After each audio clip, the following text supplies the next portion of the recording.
پچھلی قسط میں نے آپ کو بتایا تھا کہ امریکہ نے چائنا پہ لگی سینکشنز اکتوبر 1994 میں اٹھا دی تھی، مگر اصل میں اس وعدے کے باوجود چائنا پاکستان کی مدد کرنے سے نہیں رکا۔ کچھ عرصے بعد امریکہ کو انٹیلیجنس ملی کہ چائنا اب پاکستان کو میزائل تو نہیں دے رہا، لیکن اب پاکستان کو میزائل بنانے کی ٹیکنالوجی دے رہا ہے۔ اس ٹیکنالوجی کا استعمال کر کے پاکستان خود اپنے میزائل بنا سکتا ہے۔ سی آئی اے کو یہ بھی پتا چلا کہ اس میزائل ٹیکنالوجی کے لیے راولپنڈی کے قریب ایک میزائل پلانٹ بھی بنایا جا رہا ہے۔ سی آئی اے کو یہ بھی پتا چلا کہ پاکستان اتنی تیزی سے اس پلانٹ کو مکمل کرنے پر کام کر رہا ہے کہ یہ پلانٹ 1998 تک میزائل بنانا شروع کر دے گا۔ 1996 وہ سال تھا جب امریکہ میں بل کلنٹن دوسری دفعہ امریکہ کے صدر منتخب ہوئے تھے۔ پاکستان کو اس کا یہ فائدہ تھا کہ بے نظیر بھٹو کے تعلقات صدر کلنٹن کے ساتھ کافی اچھے ہیں۔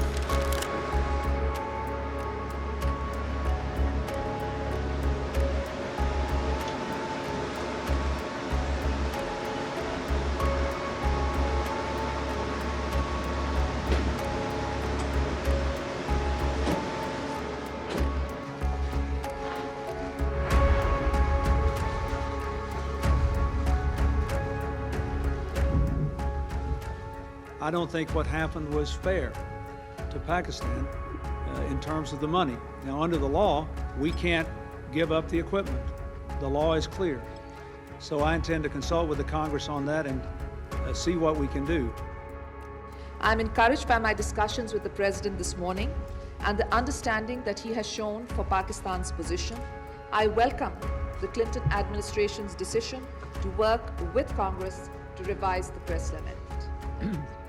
یہاں تک کہ پاکستان سے آئی میزائل ٹیکنالوجی کی خبریں پتہ چلنے کے بعد بھی صدر کلنٹن پاکستان پر معاشی پابندیاں لگانے سے کترا رہے تھے۔ صدر کلنٹن کے نزدیک پاکستان کے ساتھ تعلقات بہتر رکھنے کی وجہ یہ تھی کہ پابندیاں لگانے سے پاکستان اور امریکہ کے تعلقات خراب ہونے تھے اور اس سے پاکستان میں ماضی میں دیے گئے بلینز آف ڈالرز کی امداد ضائع ہو جاتی۔ اسی دوران امریکہ کو ایک اور خبر ملی، وہ یہ کہ امریکہ کے کہنے پر بے نظیر نے پاکستان میں اب کہوٹا پلانٹ کی مشین ٹول فیکٹری بند کر دی ہے اور اب چائنا پاکستان کو سینٹریفیوجز کے پارٹس بھیج رہا ہے۔ امریکہ کو پتا چلا کہ ایک مہینہ پہلے ہی پاکستان کو چائنا سے 5000 سینٹریفیوجز کے رنگ میگنیٹ موصول ہوئے ہیں۔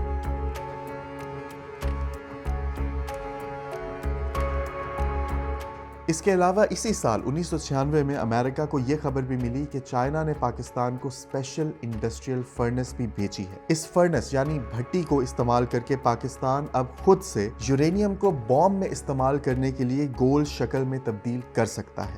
یہ خبریں سی آئی اے کے ذریعے اب انڈیا کو بھی پہنچ رہی تھیں، جس نے گھبرا کر ایک بار 1996 میں نیوکلیئر دھماکہ کرنے کا بھی سوچا تھا، مگر پھر وہ رک گیا۔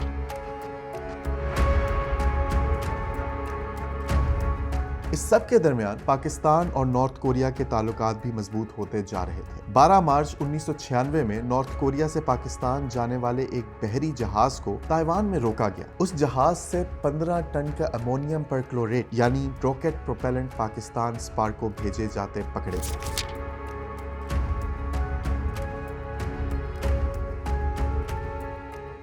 یہ خبر برطانیہ کی خفیہ ایجنسی نے حاصل کی تھی اور اس کے فوراً بعد لندن میں پاکستانی ہائی کمشنر کو برطانیہ کی حکومت کی طرف سے وارننگ بھی موصول ہوئی۔ ساتھ ہی پاکستانی ایمبیسی کے ایک کلرک محمد سلیم پر بھی نیوکلیئر ٹیکنالوجی کے لیے چیزیں خریدنے کا الزام لگا دیا گیا اور انہیں جون 1996 میں پاکستان ڈپورٹ کر دیا گیا۔ سال 1996 کی طرف واپس آئیں تو اپریل 1996 میں جنوبی ایشیا کی 5ویں ڈیفنس کانفرنس ملیشیا میں منعقد ہوئی۔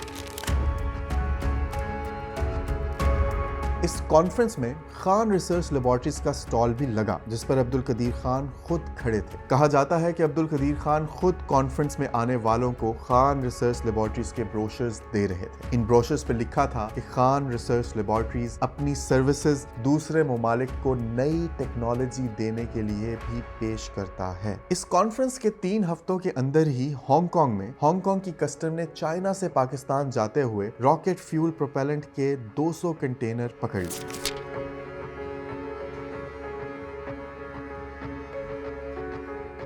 اور اس طرح امریکہ کو اب تصدیق ہو گئی کہ پاکستان کو M11 میزائل چائنا سے مل گئے ہیں۔